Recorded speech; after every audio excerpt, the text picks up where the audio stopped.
प्यारे विद्यार्थियों, मैं अशोक छाछिया, सहायक आचार्य LBS राजकीय महाविद्यालय कोटपुतली ई लेक्चरर्स में मैं आपको बच्चों आज BA पार्ट फर्स्ट ईयर का फर्स्ट पेपर पढ़ा रहा हूँ, जो है दबाव समूह। यानी पेपर का नाम है राजनीति विज्ञान के मूल आधार। जो अपना टॉपिक रहेगा दबाव समूह। दबाव समूह चुनावी दंगल में बिना विधिवत प्रवेश किए सरकारी नीति निर्णयों को प्रभावित करने का एक संगठित प्रयास है। आरिस एवं प्रोथो। दूसरा, दबाव समूह सार्वजनिक नीति को प्रभावित करने के लिए बनाए गए निजी संगठन है। यानी बच्चों, दबाव समूह क्या होता है? दबाव समूह ये होता है कि वह सरकारी प्रक्रिया में न फंसकर सरकारी नीति निर्माणों को प्रभावित करता है। यानी राजनीति में बाहर से काम करता है, राजनीति में फंसकर नहीं, राजनीति के बाहर से काम करता है और जो सरकारी नीतियां हैं उसको प्रभावित करता है।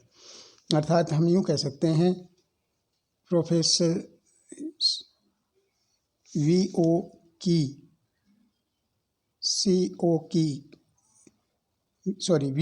की ने कहा है कि यह सार्वजनिक नीति को प्रभावित करने के लिए बनाए गए निजी संगठन है। यानी अपने खुद के निजी संगठन है जो ये कार्य करते हैं, यानी सार्वजनिक नीति को प्रभावित करते हैं। अब हम पढ़ते हैं दबाव समूह।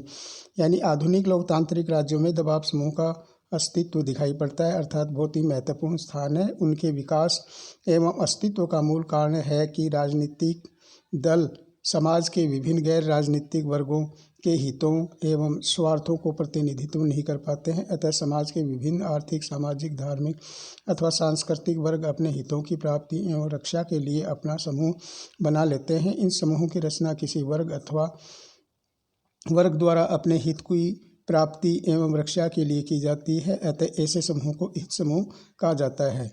किंतु जब ये हित समूह अपने हित की रक्षा एवं वृद्धि के लिए राज्य की विधायी एवं प्रशासनिक क्रिया को प्रभावित करने लगते हैं तो इन्हें दबाव समूह कहते हैं।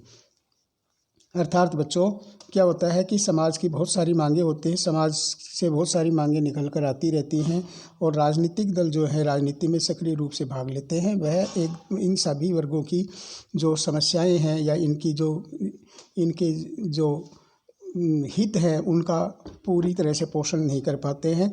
तो ऐसे में क्या है कि अपने इन हितों की पूर्ति के लिए एक कुछ संगठन बन जाते हैं। इन संगठनों को ही हम कहते हैं दबाव समूह, जो राजनीति में भाग न लेकर राजनीति से बाहर रहकर ही कार्य करते हैं और अपने वर्गीय हितों की प्राप्ति करते हैं। अब हम देखते हैं दबाव समूह की परिभाषा। दबाव समूह की कुछ प्रमुख परिभाषाएं निम्नलिखित हैं। ओडीगार्ड के अनुसार एक दबाव समूह ऐसे लोगों का औपचारिक संगठन है जिनके एक अथवा अधिक सामान्य उद्देश्य होते हैं और जो घटनाक्रम को विशेष रूप से सरकार के नीति निर्माण एवं प्रशासनिक कार्यों को प्रभावित करने का प्रयत्न करते हैं ताकि अपने हितों की रक्षा एवं वृद्धि हो सके। यानी ओडीगार्ड ने कहा है बच्चों कि दबाव समूह ऐसे लोगों का औपचारिक संगठन है जिनके अपने सामान्य उद्देश्य होते हैं और जो अपने सामान्य उद्देश्यों की पूर्ति नहीं कर पाते हैं, जो सरकार की नीति निर्माण और प्रशासनिक कार्यों को प्रभावित करने का काम करते हैं। दूसरा है बच्चों जेगलर के अनुसार दबाव समूह ऐसा संगठित समूह है जो अपने सदस्यों को सरकारी पदों पर बिठाए बिना सरकारी निर्णयों को प्रभावित करने की कामना करते हैं। यानी उनका कहना है कि ये दबाव समूह ऐसे संगठन हैं जो अपने सदस्यों को सरकारी पदों पर तो नहीं बिठा पाते हैं, लेकिन सरकारी निर्णयों को प्रभावित करने की कामना करते हैं, यानी प्रभावित करने की इच्छा रखते हैं। नेक्स्ट है बच्चों, क्रॉसिंग जी कैसल के शब्दों में दबाव समूह एक ऐसा समूह होता है जो सरकारी गतिविधियों के द्वारा अथवा उनके बिना राजनीतिक परिवर्तन लाने का प्रयास करता है और वह यह निश्चित अर्थ में कोई राजनीतिक दल नहीं होता। अपनी अपनी गतिविधियों के समय में उन्हें व्यवस्थापिका में प्रतिनिधित्व प्राप्त नहीं होता है। तो ये इस तरह से देखा कि सभी का बच्चों यही कहना है कि राजनीतिक दल एक राजनीति में भाग न लेकर बाहर से बनाया हुआ एक संगठन जो अपने सदस्यों के उद्देश्यों की पूर्ति करने के लिए राजनीति में सक्रिय भूमिका निभाते हैं, अर्थात सरकारी नीतियों को प्रभावित करते हैं। वीओ के अनुसार दबाव समूह सार्वजनिक नीति को प्रभावित करने के लिए बनाए गए निजी संगठन हैं।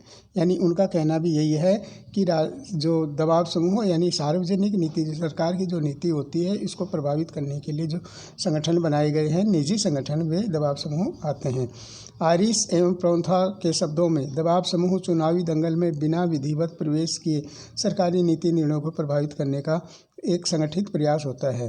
तो बच्चों, इस तरह से आपने देखा कि सभी विद्वानों की परिभाषाओं के निष्कर्ष के आधार पर हम ये कह सकते हैं कि दबाव समूह एक ऐसे संगठन होते हैं जो राजनीति में नहीं फंसते हैं, सरकार की नीतियों में राजनीति में भाग न लेकर बाहर से अपने सदस्यों के हितों की रक्षा के लिए बनाए जाते हैं और अपने सदस्यों के हितों की पूर्ति के लिए वह सार्वजनिक नीति को प्रभावित करते हैं। तो इस तरह से दबाव समूह ये होते हैं कि कुल मिला के राजनीति में न फंसकर अपने सदस्यों की हितों की रक्षा करना इनका उत्तरदायित्व है और ये अपने सदस्यों के हितों की रक्षा करने में सक्षम होते हैं। धन्यवाद।